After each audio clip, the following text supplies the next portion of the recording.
大家好，我们今天来聊一个大家好像都懂，但其实细节很多的题目 SAP 的库存管理。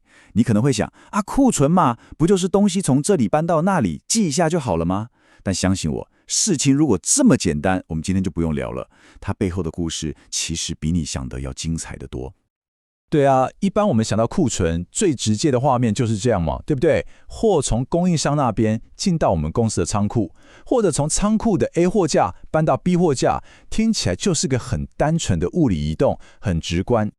好，但问题来了，如果我跟你说有一批货它根本就没动，还好好的躺在同一个货架上，但它的身份却从还不能用，要等品管检查，一瞬间变成了随时可以出货的状态。甚至这批货明明就在我们家仓库，但所有权却突然从供应商变成我们公司的。这时候，光用 A 点到 B 点这个概念，是不是就完全解释不通了？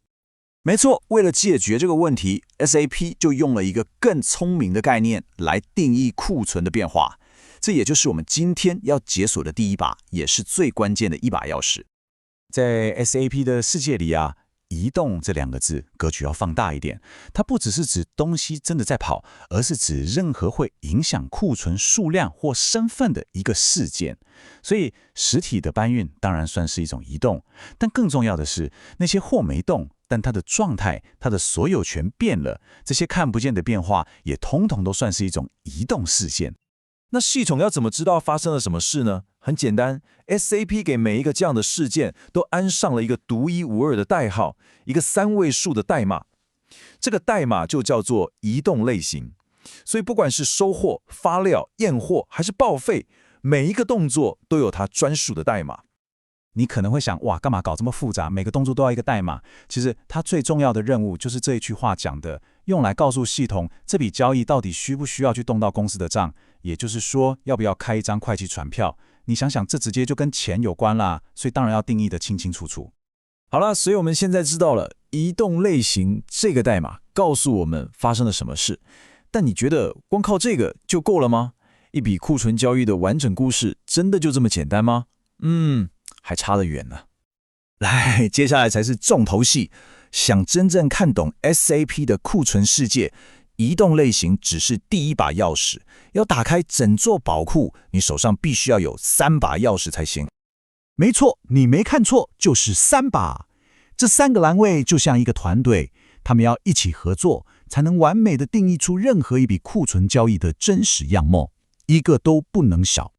好，让我们来认识一下这个黄金铁三角。第一，移动类型，我们刚认识了。第二，特殊库存类型。第三，则是库存类型。你得像个侦探一样，把这3个线索拼在一起，才能破案。我帮大家简化一下哦，你就把这3把钥匙想象成是在回答3个问题。移动类型回答的是发生了什么事，是收货还是发货？那特殊库存类型回答的是这批货是谁的？是我们公司自己的资产，还是只是供应商暂时寄放在我们家的？最后，库存类型回答的是这批货现在的状态是什么？是马上能用的，还在等检验，还是被冻结不能动？好，我知道哈，光讲理论有点干，别急，我们马上来看一个超长篇的例子，看看这3把钥匙是怎么一起漂亮的解决问题的。OK， 大家看这个表，这是一个最经典的采购收货。你看，移动类型是101，这就告诉系统，我们正在根据采购单收货。再来，特殊库存类型是空白，在 SAP 的世界里，空白通常就代表是标准的，我们公司自己拥有的库存。最后，库存类型是 Q， 代表 Quality Inspection， 也就是品质检验。所以你看，这3个资讯合在一起，就讲了一个非常完整的故事。我们根据采购单收到了一批属于我们公司的货，而这批货现在的状态是等待品管检验，是不是超清楚？好玩的地方来了，同样是这个收货动作，你只要改变其中一把钥匙，整个故事就完全不一样了。比方说，如果我们把库存类型从 Q 改成 U， 也就是 unrestricted 未限制，那这批货一进来就变成马上可以用的库存了。或者，如果我们把特殊库存类型改成 K， 代表 consignment 寄售品，那即使移动类型一样是101，整个会计处理就天差地远了，因为这表示货虽然进了我们仓库，但所有权还是供应商的哦。好了，搞懂了这个三位一体的运作模式之后，你可能会问，所以呢，知道这个对公司营运到底有什么好处？好处可大了。简单来说，有3大核心价值。第一，财务绝对准确，因为每个动作都定义得清清楚楚，账就不会乱。第二，库存控制超精准，我们随时都知道每批货的所有权是谁，状态是什么。第三，它留下了一个完整又清楚的稽核轨迹，未来要追查任何一笔库存的来龙去脉，都有凭有据，想赖都赖不掉。所以说到底 SAP 的库存管理早就不是在做数箱子这种单纯的事了，它是在用一套非常严谨的语言去精准的追踪每一批库存背后的价值，它当下的状态，还有它的所有权，这才是现代企业管理真正需要的东西。其实每一笔你看似枯燥的库存交易记录，它都在讲一个故事。今天听完之后，你已经学会了解读这些故事的密码了。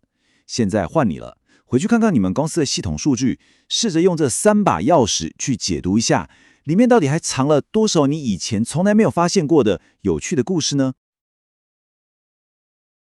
Hello， 欢迎收听。今天我们要来深入探讨一下 SAP 系统里面一个超级核心，但有时候又有点让人头痛的概念，就是库存管理，特别是里面的移动类型 （Movement Type）。Movement Type 确实是个关键字。你想想看哦，公司那个仓库每天都有东西进进出出，状态可能还变来变去。那 SAP 系统是怎么精准追踪这一切的流动呢？对，这就是 IM 模组在做的事情。这就是我们今天要解开的谜题了。这次的讨论是根据一份 SAP MM 库存管理的教学文件来的，目标很简单，就是希望让你很快掌握库存管理的核心，特别是搞懂 Movement Type 到底是什么，又为什么这么重要。好，那我们就直接开始吧。好啊。首先呢，我们先厘清一下 SAP 里讲的库存管理 Inventory Management， 它到底是在管些什么？简单说，是不是所有会影响到库存数量跟价值的活动都算，像是收货、发货、仓库之间转来转去，就是 stock transfer 那些？是的，没错。所有这些库存数量的增减，还有价值的变化，甚至是状态的改变，都是 IM 在管的范畴。这些活动其实也跟那个物料需求规划，就是 MRP 有关系。MRP？ 对，虽然 MRP 不是今天的主题啦，但你可以想象 MRP 负责去算我们需要什么物料，什么时候需要多少，它就是比较那个供给跟需求。哦，供给就是我们手上有的或快要有的，像库存啊、采购单啊。没错，还有生产线上的工单也会产出东西嘛，那也是供给。那需求呢，就是订单咯，客户订单。对，销售订单是一种，还有生产也要用原料啊，所以生产工单它既是供给产出，也是需求消耗原料或半成品。这样听起来 MRP 比较像是在做规划，那库存管理 IM 的角色呢？库存管理你可以把它看作是执行的记录者，它确保 MRP 计划的那些物料流动，在实际发生时，数量和价值都被系统精确地记录下来。而且要稍微区分一下，我们今天谈的库存管理 IM， 通常是指 MM 模组里面的 IM， 它主要关注的是储存地点 （storage location） 层级的数量和价值。储存地点层级，这跟另一个听起来很像的 WM 有什么不一样 ？Warehouse Management。问得很好这个常常有人搞混。你可以这样想 ，IM 告诉母，在台北成品仓这个储存地点，总共有100箱 A 产品。但是 WM 仓库管理会更细，它会告诉你这100箱 A 产品具体是放在成品仓的 A 走道第3个货架第2层的那个储位上。哦，我懂了。所以 IM 管的是有多少，在哪一区比较宏观 ，WM 是管到具体放在哪个格子里，比较微观。对对对，就是这个意思。IM 是基础，管数量、管价值；WM 是更深入的仓位管理。不过，我们今天聚焦在 IM 的核心机制。了解了，那我们今天就专心在 IM 这块，接着就来谈谈今天的关键字 Movement Type。对 ，Movement Type 中文常翻作移动类型，或者是异动类型。这个在 SAP 库存管理里真的是心脏般的存在。基本上系统里面每一次的库存异动 （goods movement） 都需要指定一个 movement type。这里有个用词的小细节，资料里面提醒说用异动好像比移动更精确一点，为什么啊？这个说法有道理，因为移动这个词通常会让人联想到实体位置真的有改变，从 A 点到 B 点这样。但异动的范围更广，它包含了所有会影响库存状态的情况，就算那个货根本还在原地没动过。状态改变，货在原地没动，这有点抽象，可以举个例子吗？好，比如说那个供应商寄售库存 （vendor consignment stock）。寄售品。对，那个货可能早就放在我们公司仓库了，但所有权还是供应商的嘛。系统里会标一个特殊库存类型，通常是 K。当我们决定，这批货我要用了，我们就必须在系统里做一个库存移动，把它的状态从 K 转成公司自己的可以自由使用的库存，也就是可用库存 （unrestricted use）。你看这个动作，货可能还在原来那个架子上，位置没变，但它的身份状态从寄售变成自有，这就是一种异动，而不是单纯的移动。我懂了。所以寄售品从 K 变成我们自己的库存，是透过一个特定的 movement type 来执行的。那为什么公司要用寄售模式啊？感觉有点麻烦。这是个好问题。寄售库存 K 最大的好处是，虽然货放在你家仓库，但在你真正把它领出来用之前，它不算你的资产哦。对，所以它不会占用你的营运资金，账面上也不会显示那么高的库存金额。这对于管理现金流，还有降低万一卖不掉的库存持有风险，其实很有帮助。原来如此，这就是了解不同库存状态背后的管理意义了。没错，除了寄售品转自有，还有其他的状态改变吗？当然有啊，很常见的。比如说收货进来，但规定要先经过品管检验才能用，这时候库存状态就会是检验中 （quality inspection）， 通常是 Q。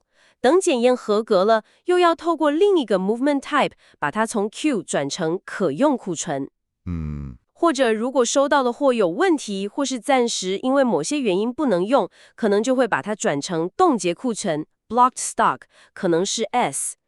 这些状态之间的转换都需要用不同的 movement type 来驱动跟记录。了解了，所以 movement type 不只是记录货从哪里来到哪里去，它更记录了库存发生的事件种类以及它状态的变化。那 SAP 为什么要设计这么多不同的 movement type？ 背后的逻辑是什么？这个问题问到核心了。其实这背后最重要的考量是为了跟财务会计能够精准的对接。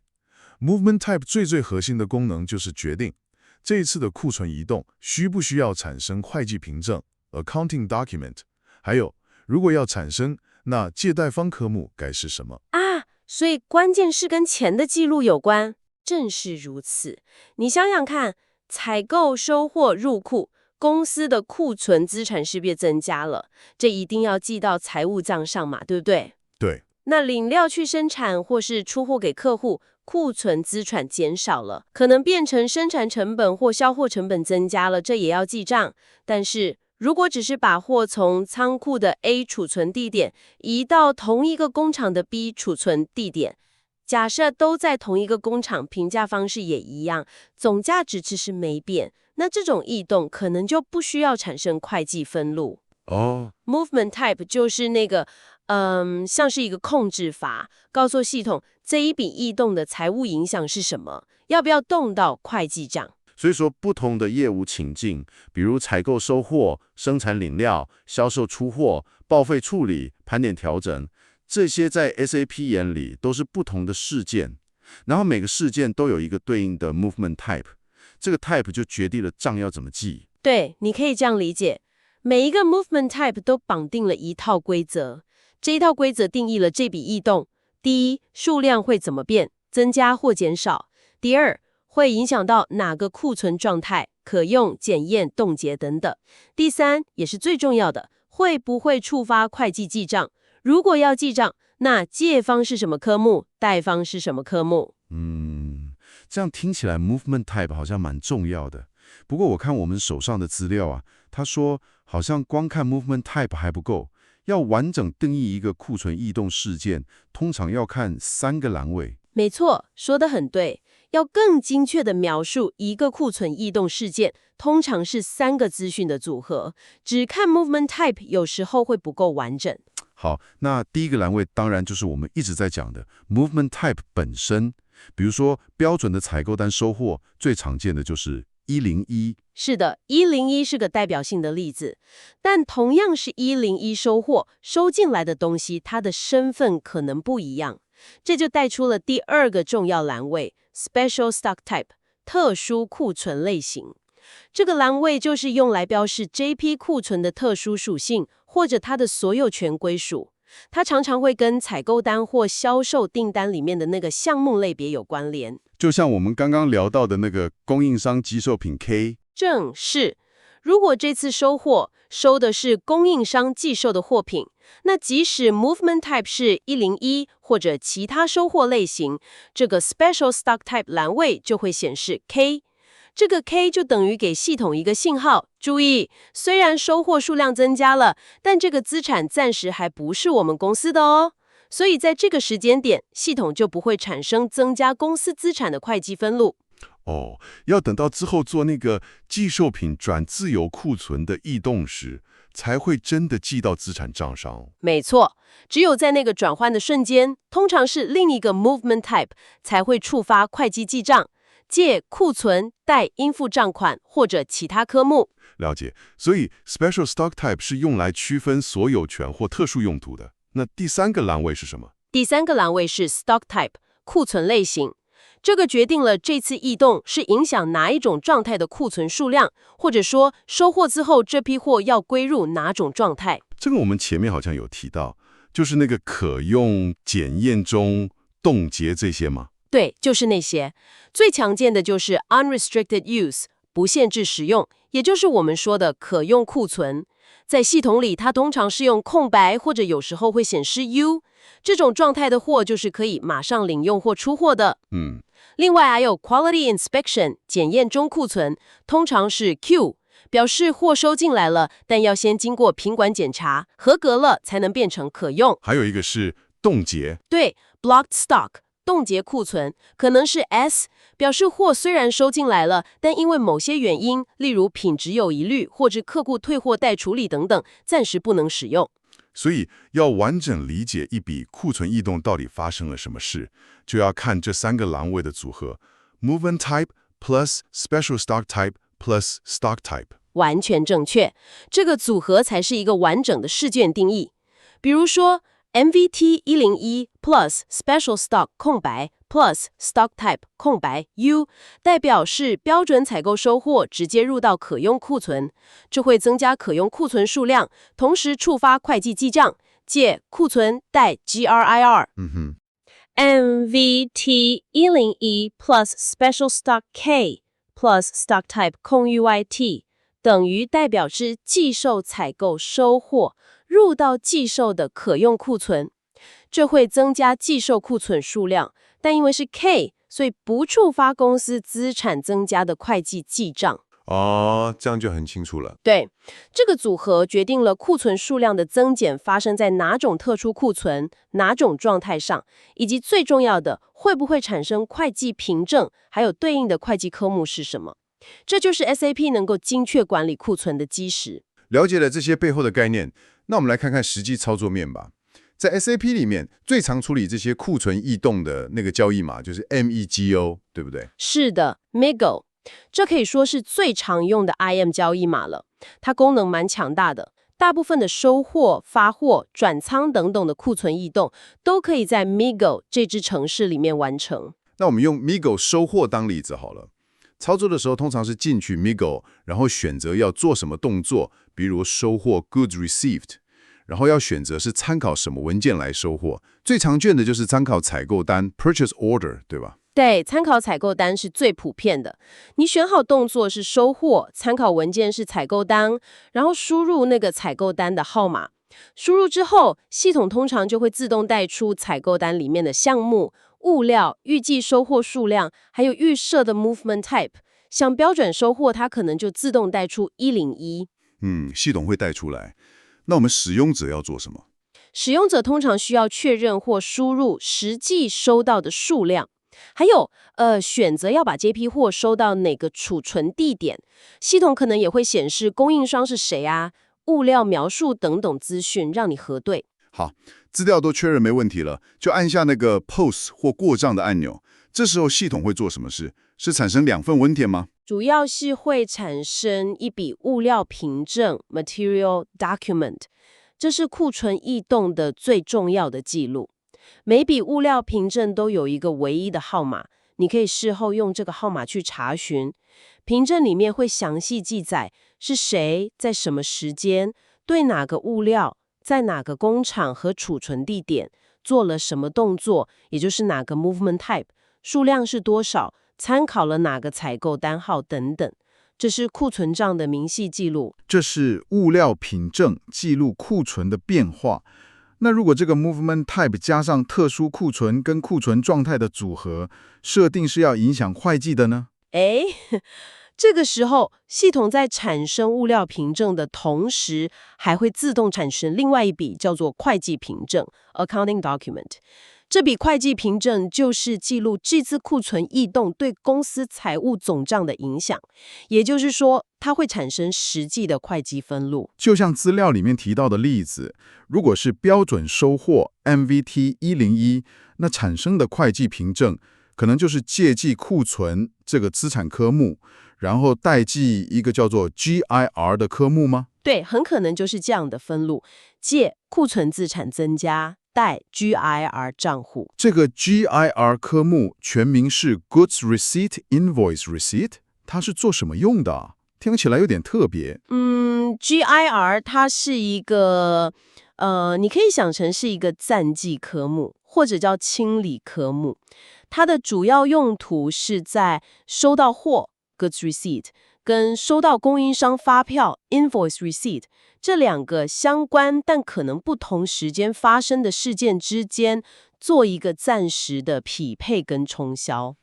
怎么匹配？简单说，收货的时候 GR 系统做了借库存代 GIR， 这个代方的 GIR 就代表货收到了，但发票还没来或还没验证，所以暂时欠供应商一笔钱，或说有一个潜在负债。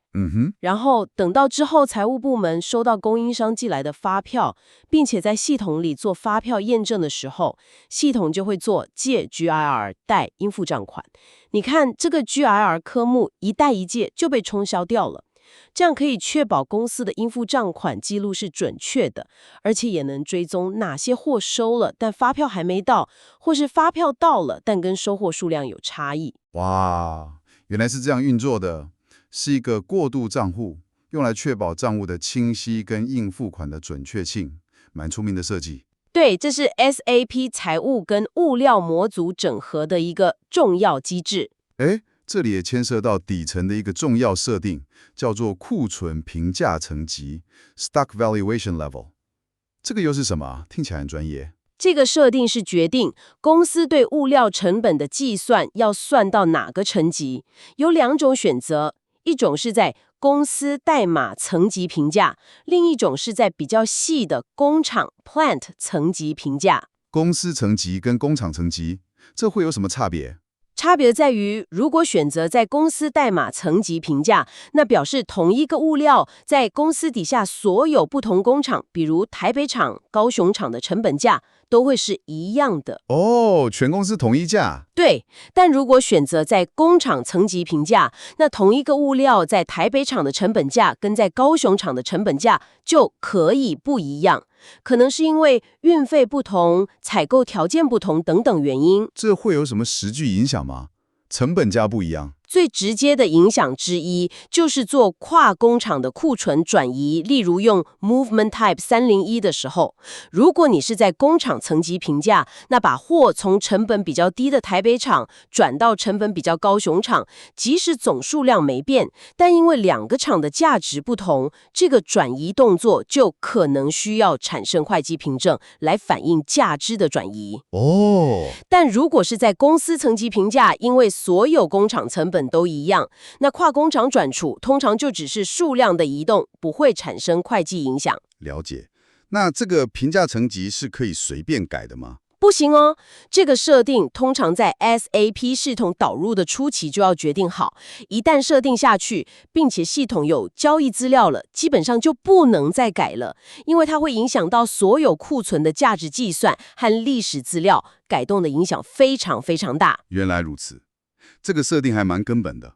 好，那我们再回到 MIGO 的操作画面，我记得上面还有2个日期栏位很重要，一个是 Document Date 凭证日期，一个是 Posting Date 过账日期，这2个有什么不同？常常有人搞混呢。对，这2个日期很重要，但意义不同。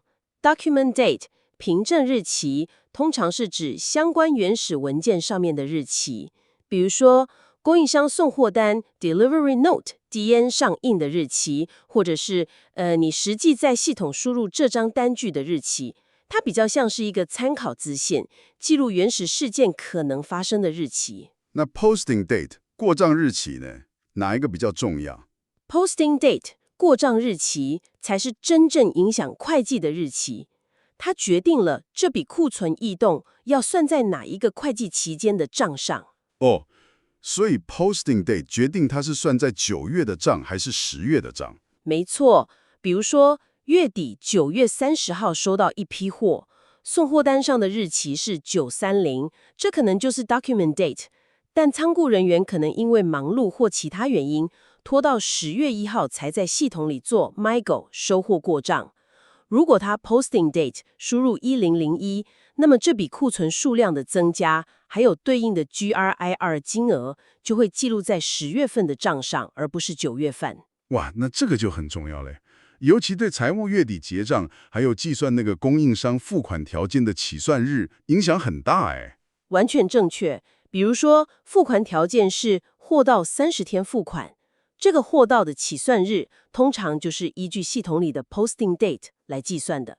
这让我想到之前台湾新闻在讲那个校正回归，好像有人开玩笑说，这根本就是 SAP 的 Document Date 跟 Posting Date 的概念嘛。对，那时候很多有用 SAP 的人看到这个说法都觉得很有共鸣，就是一个是事件发生参考日，一个是实际入账影响日。了解了。另外 MIGO 画面上好像还可以输入像 Delivery Note 送货单号码或 Bill of Lading 提单号码这些参考号码。对，通常会有栏位可以输入这些外部文件的号码。这样做的好处是方便日后追踪查询，或者是在做发票验证 IR 的时候，可以更容易的跟收货记录核对起来。哦，听起来 MIGO 的操作弹性好像还不错，它不只能参考采购单来收货吧？是的，MIGO 的设计是让你能够参考很多种不同的文件来执行库存异动。除了最常见的采购单之外，你还可以参考物料凭证。比如说，你发现昨天有一笔 EOE 收货做错了，你可以参考那笔 EOE 的物料凭证号码来做一笔反向的102取消收货异动。哦，可以用物料凭证来做取消或冲销。对，还可以参考销售流程那边过来的交货单 Delivering Note。比如说，客户退货回来，就可以参考当时出货的交货单来做退货入库。还有吗？还有可以参考预留 Reservation。预留，这是什么功能啊？预留 Reservation 是让某个需要用料的单位，比如说生产线上的工单，或是某个部门成本中心，可以预先在系统里登记说，我需要这些物料，帮我留下来。系统会产生一个预留单号，这时候实际的库存还没有被领走，实物还在仓库，但是系统在计算那个可用库存数量的时候，会把已经被预留的数量先扣掉。哦，这样可以确保料况不会被别人不小心领走。对，有这个效果，避免这个料被其他需求抢走。那之后，这个预留的单位真的要来领料的时候呢？那仓库人员在做发料作业时，就可以在 MIGO 里面选择动作是发货 （Goods Issue），然后参考文件类型选预留，再输入那个预留单号，系统就会自动带出之前预留的物料和数量。这时候使用的 Movement Type 可能就是像201发料给成本中心，或261发料给生产工单这些。这样发料就比较方便，也有依据。是的，在 SAP 里面，参考这个动作通常不只是看看而已，它还带有复制相干资料和检查关联性的功能，可以提高作业效率和资料的准确性。那如果有些库存异动是完全没有任何参考文件的呢？比如说年底盘点，突然发现仓库多了几箱料盘盈，要把它加到库存账里，或者系统刚上线要把仓库的期初库存导进去。这种情况也是有的。如果异动没有可以参考的对象，像采购单、预留单等等，那在 MIGO 里面，你可以选择其他 Other 作为操作的基础。选了其他之后，你可能就需要手动输入比较多的资讯，像是物料号码、数量、地点等等。而且系统通常会建议或需要你选择一个不同的 Movement Type。比如说，没有采购单的收货，可能是厂商赠送或盘盈入库，可能就会用501这个 Movement Type。如果是期初库存导入，可能会用561。这类没有参考文件的异动，通常也需要比较严格的权限控管。好的，哇，今天我们真的是深入了解了 SAP 库存管理的不少细节，特别是 Movement Type 这个核心元素啊。我们知道了，库存管理就是要追踪物料的收、发、存、转，还有状态的变化。而 Movement Type 就像是每一个库存动作的身份证识别码，定义了这个动作的性质，还有它对财务的影响。的确，而且我们也厘清了，光看 Movement Type 一个栏位还不够，很多时候要结合 Special Stock Type， 像是寄售 K、订单 E 等等，和 Stock Type， 像是可用 U、检验 Q、冻结 S 这3个栏位一起看。这个组合才能完整的解读一个库存事件到底是什么，它决定了数量、状态是怎么变化的，以及最重要的账务是怎么处理的。对，这个3栏位组合的概念很重要。我们还实际看了像 MIGO 这个最常用的工具，它的操作逻辑像是参考采购单收货，然后会产生关键的物料凭证，记录库存变化，以及如果需要的话，同时产生会计凭证，记录财务影响。还有 document date 跟 posting date 的重要差异，这个在实务上对账务期间的认定真的非常关键。没错，掌握这些概念和操作，对于确保库存数据的准确性、财务报表的正确性，还有整个供应链的顺畅运作都非常有帮助。而且这些不同的库存状态，可用、检验中、冻结、寄售品等等，它们不单纯只是系统里面的一个标签而已哦。这话怎么说？还有更深的含义吗？我的意思是，它们其实反映了你的物料在供应链中不同节点的真实情况和它们所处的价值状态。What's fascinating here is， 这就引导出一个我觉得很值得你去思考的问题。既然你现在更清楚这些不同库存状态的区别了，也知道它们是怎么样透过 Movement Type 来互相转换的，那么你接下来会怎么样运用这些资讯来优化你公司的库存管理和相关决策呢？这确实是个好问题，从理解系统操作提升到思考管理上的应用了。对呀，比如说你能不能去分析一下你们公司检验中 Q 库存的平均停留时间有多长？是不是可以从中找出品质检验流程的瓶颈，然后去改善它？或者你能不能更精准地去预估真正可以动用的库存有多少，而不是只看账面上那个总库存数字，里面可能包含一堆检验中或冻结的，这样预测会更准。还有能不能去分析一下冻结 S 库存发生的原因和数量，是因为仓储管理不当造成的损坏，还是采购来的物料品质有问题，或是客户退货处理太慢？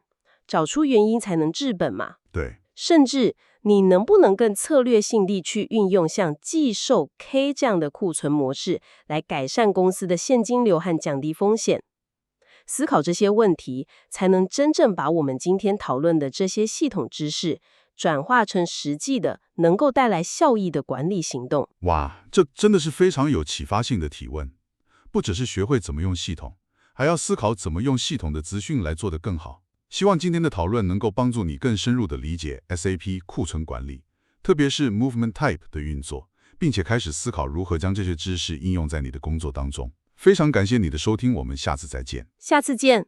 All right, today we're going to crack the code on something that's, well, at the very heart of SAP's huge inventory management system. Let's get right into it.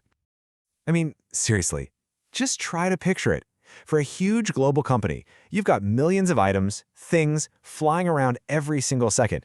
From a warehouse in one country to a factory in another, supplier to customer, it's constant motion. So how on earth do you track all of that without everything just collapsing into complete chaos? Well, the answer, believe it or not, is all about a really smart, elegant system of codes. So let's talk about tracking every single item and introduce the Code Keeper. See, in the world of SAP inventory management, there are no accidents. Literally nothing happens without being tracked. Every single action you can think of, a truck shows up with a delivery, you move stock from one shelf to another, you even just change an item's status. Yep, every single one gets its own special code. And right at the heart of this whole thing is what's called a movement type. It's really just a simple 3-digit code. Think of it like a tag or a label for every single possible inventory transaction.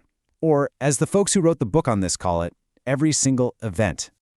Okay, we're talking about the mighty movement type, but it's about more than just moving. And honestly, that name, movement type, it's a little bit tricky, right? It makes you think it's all about an item physically going from, point A to point B. But its real job, its real power, is actually way bigger than that. And here's the crucial distinction you have to get.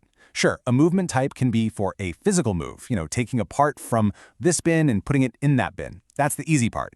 But it also tracks really important status changes. So picture this, a pallet of goods arrives from your supplier. It might sit in the exact same spot on the warehouse floor, but its status could change from, say, in quality inspection to ready for use. That change, even though the box didn't move an inch, that is a massive inventory event, and it's captured by its very own movement type. So, if it's not just about where a box is sitting, what's the real purpose of the movement type? I mean, why bother with all these codes for every little thing? And here it is. This is the main job. The number one reason a movement type exists is to decide if an accounting document should be created. That's it. It's the critical link, the bridge, between the physical stuff happening in the warehouse and the numbers in the company's financial records. It answers the million-dollar question. Does this thing that just happened actually affect our bottom line? All right, so now we get to SAP's 3-part secret, the full story. Because, and this is where it gets really interesting, that little 3-digit code, as important as it is, it doesn't give you the whole picture. Not even close. It's really just the first chapter. Yeah, a movement type is only one piece of the puzzle. To really know what's going on with an item, you need more context. Think of it like the first clue in a detective story. So, what's the rest of the story? It's this secret trio that defines every single event. To get the full, crystal-clear picture of what happened, SAP combines 3 things. First, our friend, the movement type. Second, the special stock type. And third, the stock type. When you put those 3 together, there's absolutely no confusion. And this table breaks it down perfectly. Let's walk through it. The movement type tells you what happened. The example here is code 101, which just means we got some stuff from a supplier. Simple. Next, the special stock type tells you whose stock it is. Is it our own stock? Or, check this out, with the code K, it means it's the supplier stock. It's consignment. We have it, but they still own it. Huge difference. And finally, the stock type tells you what's its status. So with code Q, we know it's stuck in quality inspection right now. See? 3 little codes, 1 complete story. Okay, enough theory. Let's put this code to work with a real-world example. I'm talking about something that happens, I don't know, thousands, maybe millions of times a day in companies everywhere. So the scenario is this. Goods receipt for purchase order. You ordered something, the truck backed up to the loading dock, and the stuff is here. Now you gotta log it into the system. Super common. Happens all the time. And in SAP's language, that whole process, the truck, the paperwork, the unloading, it all gets boiled down to one simple, elegant code. Movement type 101. That's it. A warehouse worker keys in 101 against a purchase order, and the system knows exactly what just went down. But when you're processing that 101 transaction, you hit this date dilemma. You have two dates to enter. The document date is just whatever's printed on the supplier's paperwork. But the posting date? Oh, that's the big one. That's the date the transaction officially hits the financial books. This is the one that matters for accounting. It's the date that starts the clock for paying the supplier, the one that shows up on financial reports. It's the money date. So, why does all of this matter? The power of precision. Look, I know it seems like a lot of detail. These codes, this secret trio, these different dates, you might be thinking it's overkill. But when you're running a massive operation, this level of precision isn't just nice to have, it's everything. So let's recap. That secret trio provides a complete picture. It answers the three essential questions. What happened? That's your movement type, like a goods receipt. Whose stock is it? That's the special stock type. Is it ours, the supplier's, even a customer's? And what's its status? The stock type tells you if it's ready to go, stuck in inspection, or blocked. Just a few codes give you the total picture. And this is why it's so important. This isn't just about tracking boxes on a shelf. It's about making sure that every single physical thing your company owns is perfectly, and I mean instantly, reflected in the financial books. It's all about total financial accuracy and having complete control over your assets. So, now that you know the code, think about this. The next time you see one of those 3-digit codes in an inventory system, you'll know it isn't just some random number. It's a story. It's the story of what happened, who owns it, and where it is in its journey. So it really makes you wonder, doesn't it? What stories could you uncover if you started looking at your own data this way? Welcome back to the Deep Dive, where we peel back the layers on the systems that manage the flow of the world's commerce. Today, we are strapping in for a, well, let's call it a high-stakes trip into the core functionality of enterprise resource planning, specifically inventory management and the intricate, often legally binding rules of goods movement. Our mission today is pretty straightforward, really. We are decoding the operating manual for systems like SAP Materials Management, or MM. We need to understand precisely how these systems track every single piece of inventory, whether it's, incoming, outgoing, or simply shifting location. And it's more than just tracking quantity, right? We're learning how the system simultaneously tracks material status, its ownership, and most crucially, what that means for the general ledger. We want to give you the blueprint, basically, for why a simple 3-digit code holds the key to a company's financial integrity. That's a perfect way to set the stage. Inventory management, or IM, it really acts as the ultimate authority over all stock activity. When we talk about IM, we're looking at 3 fundamental actions. You've got goods receipts, that's stuff coming in, then goods issues, which is stuff being consumed or sold, and stock transfers, internal movement. Okay. And before we get too lost in the weeds of specific transactions, let's immediately connect IM to the bigger strategic picture. Material Requirements Planning, or MRP. If IM is the historian tracking what we have right now, then MRP is what? The strategist, projecting what we need next and spotting the gaps. Absolutely. The engine of MRP is really just a continual comparison, supply versus demand. And your IM data, your current stock level, that's the foundational anchor for the entire calculation. I mean, if the inventory figures are wrong, every single planning run is flawed from the start. Right. Let's break down those components for the listener then.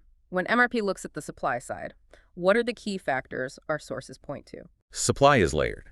So first, you have the tangible physical stock tracked by IM, the actual inventory we currently possess. Pretty straightforward.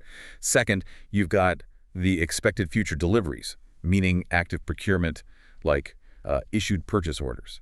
Third, and this is where it gets a bit more interesting, you have planned orders. The source material, I think it refers to these as the supply document or gundan. Yeah. These are essentially the internal instructions created by the system, or maybe a planner, telling the factory, okay, you need to manufacture this. These planned orders represent future supply for things like finished goods or semi-finished materials. Ah, so these planned orders are like the system promising itself supply down the line. Okay. Now, where does demand fit in? Where's that coming from? Demand is driven primarily by external customer orders, sales orders. These usually come out of the initial demand planning activities. But, just like on the supply side, those planned orders They appear here too. Wait, they appear on both sides. How does that work? Yeah, they have this sort of duality.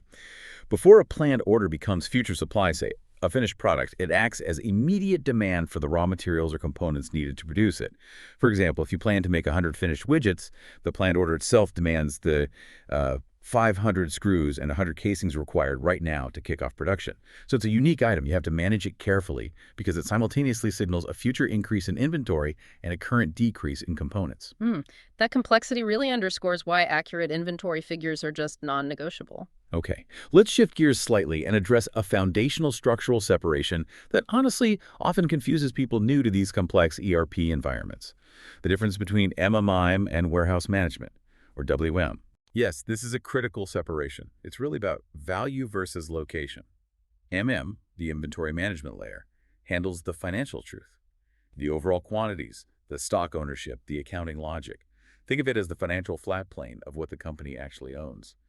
WM, warehouse management.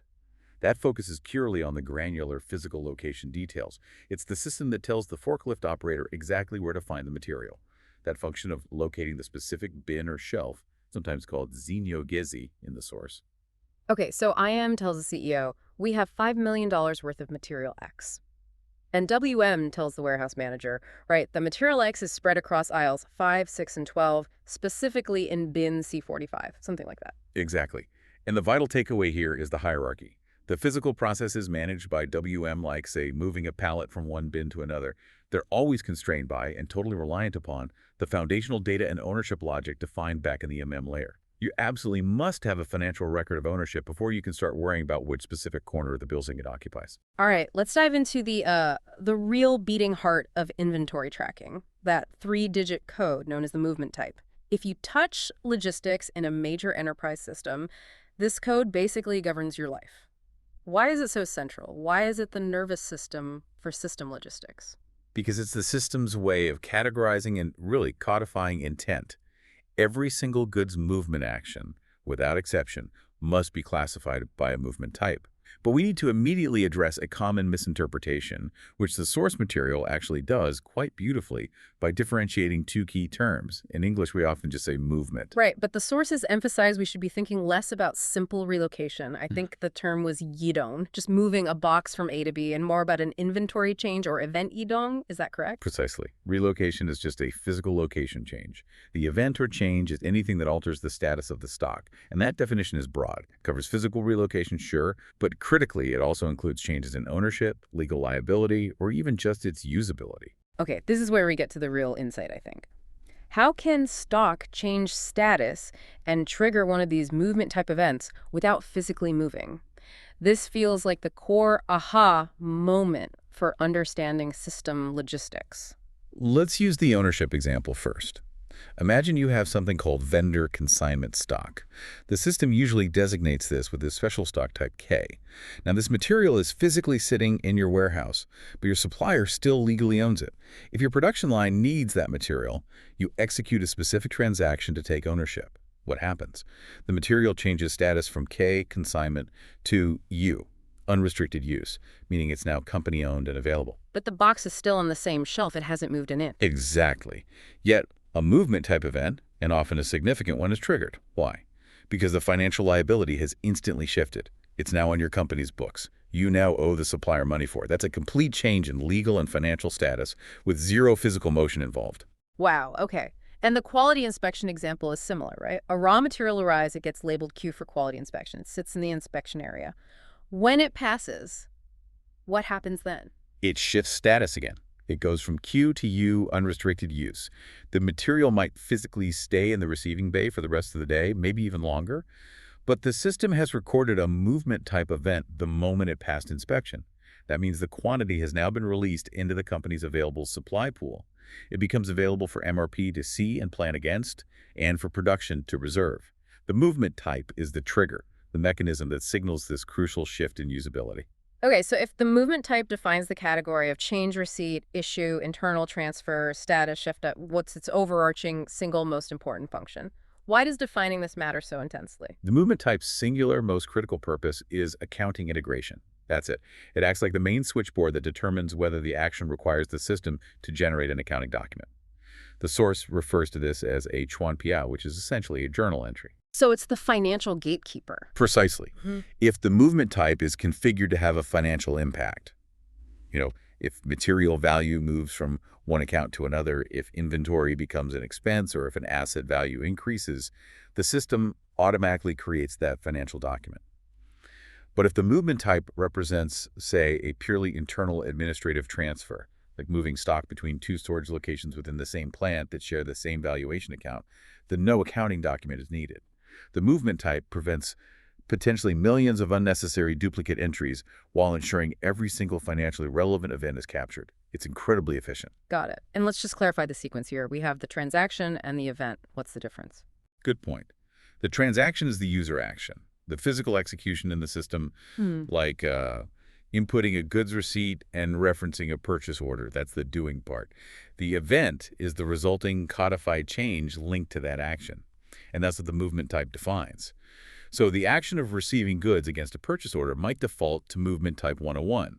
That event then triggers the system to increase inventory assets and potentially record a goods receipt, invoice receipt clearing liability. Different actions like, say, scrapping unusable stock will trigger entirely different movement types, each with its own set of predefined accounting rules. That distinction is vital for troubleshooting, isn't it? If the system posts something to the wrong account, you don't necessarily blame the user for clicking the button. Exactly. You audit the movement type configuration first. That's what dictated the event's accounting rules. Okay, now we get to the secret blueprint, if you will. Most people, they focus entirely on the movement type, but that's really only 1/3 of the story. To completely define a goods movement event, you absolutely need the combination of 3 critical fields. These 3 fields, working together, dictate the system's full response: logistical, financial, and planning. The triad of inventory truth. Okay, let's break them down. We know the first one. Field 1 is the movement type, MT. Like we established, this defines the nature of the action or the event itself. For example, 101 for a standard goods receipt from a PO, or maybe 201 for a goods issue to a cost center. Field 2 is the special stock type. Now, this one maps directly to the item category and crucially defines the ownership status or the specific context of the stock. We mentioned K earlier for vendor consignment. Other examples exist, like O for stock that your company owns but is physically located at a subcontractor's facility that's subcontracting stock. And this second field, the special stock type, this is what fundamentally modifies the accounting behavior of the movement type itself. Precisely. Let's double down on that implication because it's huge. If we use movement type 101, the standard goods receipt, the default behavior is usually to hit the financial accounts, increase inventory value on the asset side, increase liability on the GRIR clearing account side. But if we execute that same MT101 and the special stock type is K for consignment, the system completely bypasses that financial trigger. Why?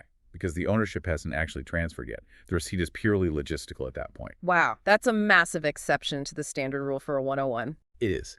It's a complete redirection of the financial flow based on a single letter code. The financial liability, it only gets triggered later, perhaps by a different movement type, maybe when you actually pull that consignment stock from the shelf for consumption. So this field, the special stock type, it's the absolute key to managing things like outsourced inventory or complex supplier agreements where you physically hold the stock but don't carry the liability yet. Okay, field 3 is the stock type. This dictates the usability status of the material. It essentially tells the planners and the warehouse staff what they're allowed to do with that specific piece of inventory right now. Let's quickly review those main usability types again, as they directly impact things like MRP. Sure. The 3 main ones you'll encounter are U for unrestricted use. The source calls this Bushanzi Shgerong, or Keiyongliang, basically available quantity. This stock is clean, it's approved, it's ready for anything, production, sales, whatever. Second, you have Q for quality inspection. This stock is physically present, but it's restricted. It needs formal approval before it can be used, and MRP knows not to count on it for planning purposes. And third, there's blocked stock. Now, this material has been received, it's tracked in the system, but it's intentionally unusable. Maybe it arrived damaged or it's awaiting some kind of legal disposition. It exists in the inventory count, but it's functionally restricted from use. Okay, so the system defines an inventory action not just by what you did, like movement type 101, but also by whose stuff it is, special stock K, for example, and whether it can actually be used right now, stock type U, Q, or blocked. So if I perform a movement, say MT311, which is typically an internal stock transfer within a plant, and I move stock from storage location A to storage location B, but at the same time I change the stock type from U, unrestricted to Q quality inspection. That's now a completely different event in the eyes of the system. You executed a physical transfer using 311, but you simultaneously quarantined the material by changing the status, U to Q. And even though movement type 311 itself might not normally generate an accounting document, that change in stock type is a critical logistical and planning event. It directly impacts whether that stock appears as usable supply for the next MRP run. The combination MT plus special stock plus stock type provides absolute precision in defining every single inventory record. Get any one of those three fields configured incorrectly for a transaction, and the financial planning or physical consequences can cascade immediately. It's incredibly interconnected. Right. The user obviously needs a way to execute these complex three-field movements. That brings us to the common transaction interface, often referred to as MIGO in major systems like SAP. This seems to be the central control panel for, well, pretty much all material documents. MIGO is definitely designed for flexibility. It allows users to select the mode of transaction right at the very beginning. Are you performing a goods receipt? Are you doing a return? Are you initiating a physical cancellation of a previous document? Or are you simply displaying a historical record? You choose up front. And you mentioned return versus cancellation. We should probably clarify that subtle but important difference. They're not the same thing, are they? No, not at all. A cancellation generally aims to entirely undo the original document, to make it as if the event never happened, financially and logistically. This is usually only possible shortly after the original document was posted. A return, on the other hand, implies a reversal of the physical material flow, often involving a new document. It might have different accounting implications too, especially if some time has passed and, say, costs have settled or shifted in the meantime. You might execute a return-to-vendor transaction long after the initial receipt document is considered closed. Okay, that makes sense. MIGO also seems highly customizable, designed for efficiency in high-volume environments. Oh, absolutely. For users who process tons of transactions, systems allow setting defaults for things like plant and storage locations. For instance, if 90% of your receipts always go to the main warehouse, say storage location 0001, you can default that in. It speeds up data entry dramatically. You can even set default behaviors for more complex materials, like mandating serial number creation upon receipt, if that's required for traceability. Now, I want to focus on a peculiar rule that I know trips up new users. The hierarchy role for the movement type itself. If a default movement type is pulled in, but the user needs to override it, apparently they have to do it at the top of the document. Yes, this is a classic system integrity constraint. The movement type governs the entire transaction document, all the line items within it. Therefore, if you need to change the MT, say, you defaulted to a standard 101 receipt, but this is actually an unplanned receipt, so you need MT 501. It absolutely must be changed in the main header area of the MIGO screen right at the top.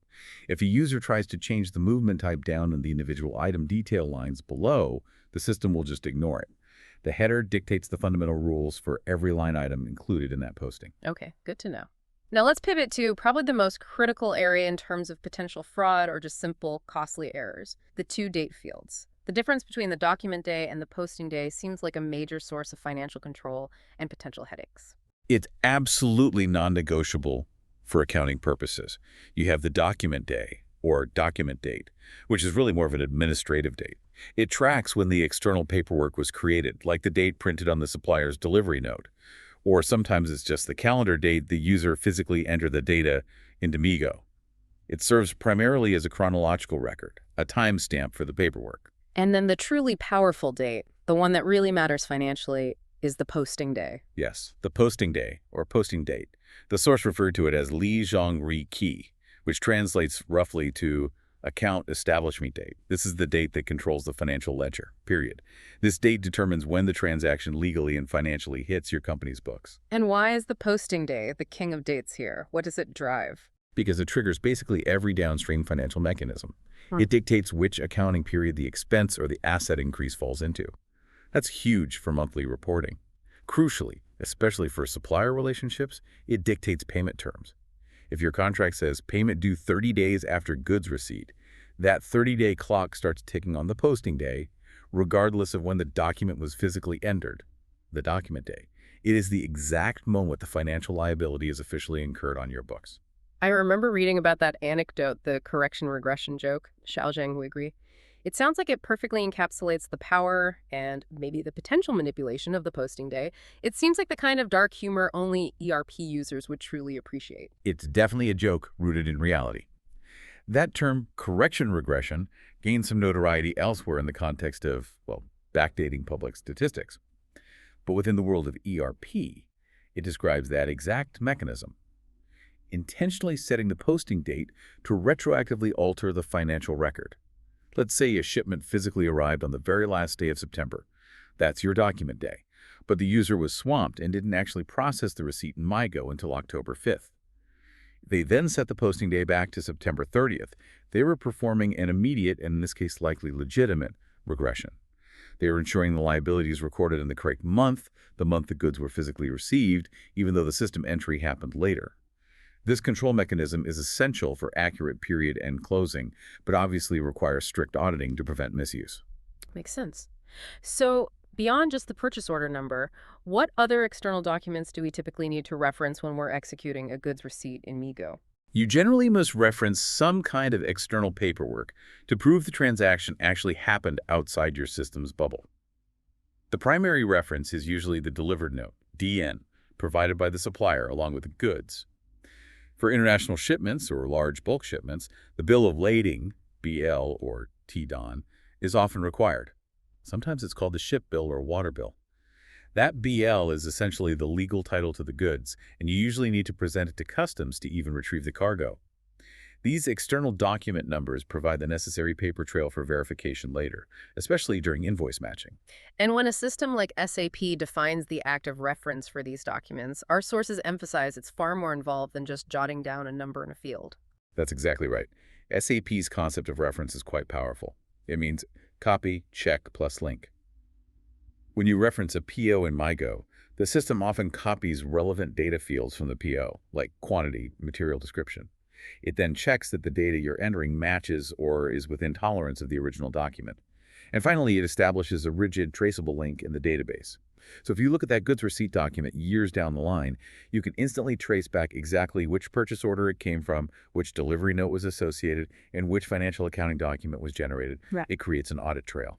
And what about those exceptions, those unplanned transactions where there might not be a PO? Right. If there is genuinely no preceding reference document, maybe someone physically received a free sample from a potential supplier and needs to book it into inventory immediately. That's when you typically rely on the other reference capability. You're essentially signaling to the system that this transaction, often using a specific movement type like 501, goods receipt without PO, is unlinked to existing demand or procurement activities. But you still need a way to track the source or reason for this otherwise unexpected material entry. Okay, we've nailed down how to track the movement and its financial date, but now we need to get into the financial definition of the material itself. Let's talk about stock transfers, where inventory valuation becomes not just important, but as you said, strategically high stakes, especially when materials cross organizational boundaries like plants. Right. Internal transfers require specific movement types that reflect the scope of the moves. Movement type 301, for instance, is a very common choice, specifically for cross-plant transfers. That means moving stock from a storage location in plant A, maybe that's your main distribution center, to a storage location in plant B, perhaps the factory floor where it's needed for production. And the key factor here is that it is a cross-plant transfer. That's what determines the financial impact, correct? It is the absolute crucial factor, yes. When stock moves within a single plant, say from one storage location to another in the same building, it's usually treated primarily as a logistical move. Often, no accounting document is needed because the inventory asset value stays within the same set of financial accounts assigned to that plant. But the moment it crosses from plant A to plant B, especially if those plants are configured in the system as separate business units or have distinct cost centers, an accounting document must typically be generated. This document records the financial transfer of value between the plants. Depending on the setup, it might reflect internal profit or simply move the inventory value from Plant A's asset account to Plant B's asset account. This leads us directly into the concept of material valuation itself. Based on our sources, this sounds like one of the most fundamental and frankly permanent strategic decisions a company makes when they first implement a big ERP system. It truly is. It's a structural constraint that essentially defines the company's entire internal cost accounting philosophy right from the beginning. SAP, for example, typically offers two primary levels for setting how material prices are determined and how inventory is valued. Option 1 is company-level valuation. If this is selected, the entire company code, meaning all plants, all factories operating under that legal entity, must use a consistent, uniform material price. If material X is determined to cost $10 at the corporate level, then it costs $10 everywhere within that company code, period. No exceptions. And what's the main implication of enforcing that kind of uniformity? Well, it mandates cost transparency across the entire organization, at least for material costs. There could be no internal profit reporting between plants on simple material transfers. All movement is just a movement of cost value. It definitely centralizes financial control and can simplify overall reporting. But the downside is it removes the flexibility to account for genuine regional purchasing differences or different localized overhead costs that might affect the true cost at a specific site. Okay. And the alternative, option 2, is plant-level valuation. Right. This is where pricing flexibility gets introduced. Under this setting, the material price can be set and maintained independently for each individual plant or factory within the company structure. So, Plant A might value material X at $10.50 because maybe they have higher local freight costs to receive it. Meanwhile, Plant B, perhaps located closer to the supplier, might value the exact same material X at $9.90. And this model allows for things like internal trading and transfer pricing between plants, doesn't it? Exactly. When a cross-plant transfer happens, like using that MT301 we mentioned, under plant-level valuation, that transaction is often viewed financially as an internal sale from one entity, Plant A, to another, Plant B. This allows for the recording of internal revenue or profit margins between divisions. This model supports more decentralized cost control and gives individual factory managers greater accountability for their specific localized costs. Now, the source material was incredibly clear about the constraint on making this decision. Why is this choice company versus plant level so absolute? Why is it irreversible once made? Because the configuration choice fundamentally defines the underlying database structure for all future financial postings related to inventory. This decision is made typically only once during the initial system activation and setup, often via what looks like a simple toggle switch in the configuration settings. Once that switch is flipped and the initial inventory data is loaded based on that choice, it effectively cannot be changed. You literally cannot go back. It sounds almost like a technological tattoo etched onto the company's financial architecture. That's a good way to put it. It is essentially permanent. Trying to change the valuation level later, say, going from plant to company level years down the road, would compromise the integrity of all historical accounting data. It would require a massive, potentially catastrophic, and incredibly expensive re-implementation project. Every single asset entry, every goods movement, every cost of goods sold calculation that has ever occurred in the system is predicated on that initial structural decision. It locks in the company's financial accounting philosophy for the foreseeable future of that system instance. And you also mentioned that there are specific business modules, if a company uses them, that automatically mandate the use of plant-level valuation. Yes, that's correct. The system architecture generally requires plant-level valuation if the company intends to implement and use modules focused on complex, localized operations.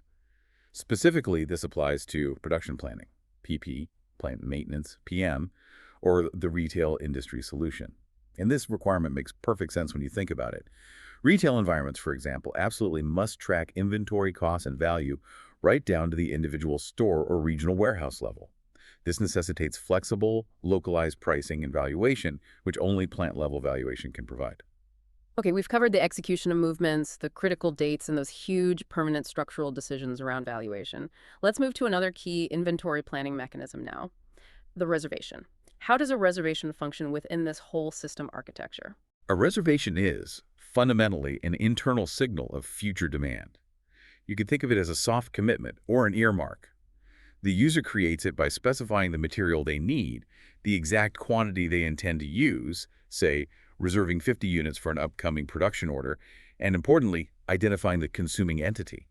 The source mentions this as the consuming cost center, sometimes referred to as Koshian. Okay, so once that reservation document is created in the system, what's the immediate impact? What does the planner see differently in the inventory data?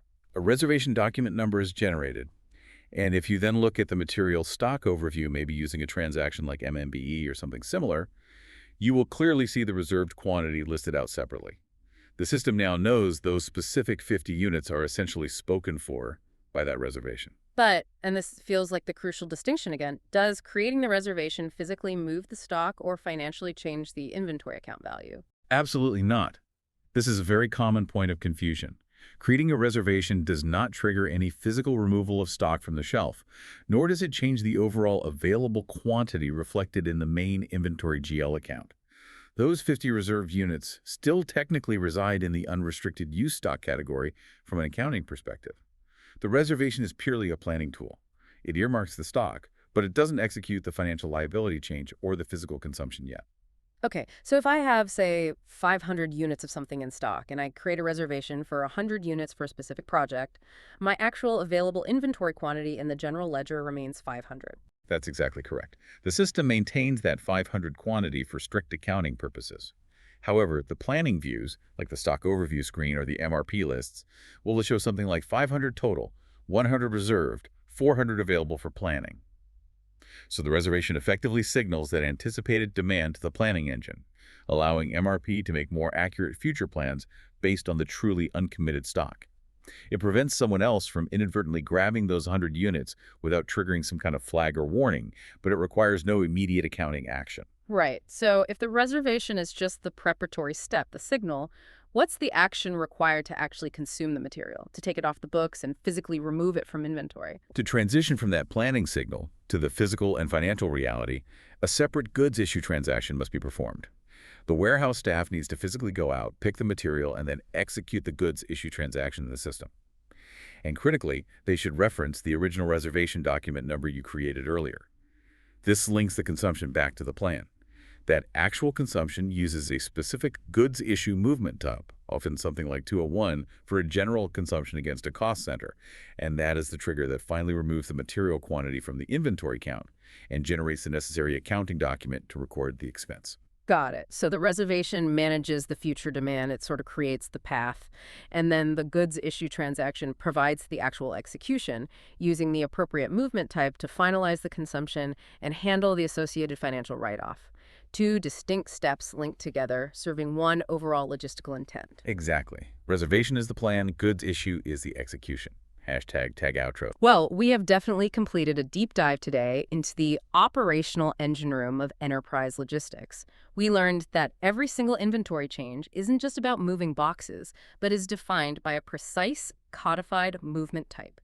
And that inventory truth is governed not just by where the material physically sits, but by its state, its ownership context, and its current usability status.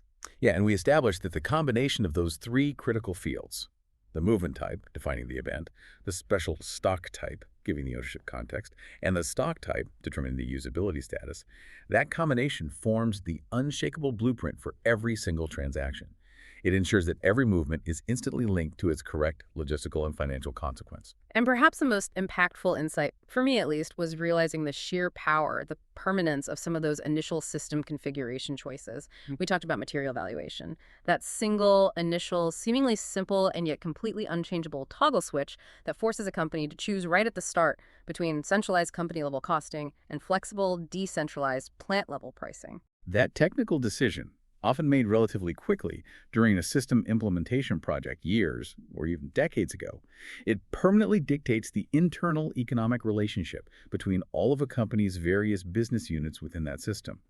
That single click determines whether every future transfer between two factories is treated as just a neutral cost movement, or whether one factory is actually allowed to report internal profit by effectively selling goods to its sister factory. It's fundamental. So considering that level of permanence, the final thought we want to leave you with today is this. How much of a global corporation's long-term competitive structure, think about its ability to manage costs effectively across regions, its internal profitability reporting, maybe even parts of its tax structure, how much of that is fundamentally determined not by the CEO's grand strategic vision decades later, but by that one foundational, irreversible technical decision made during the ERP system's birth? That technical constraint, chosen maybe 20 years ago, is, in a very real sense, permanent corporate philosophy embedded in code. Something to think about.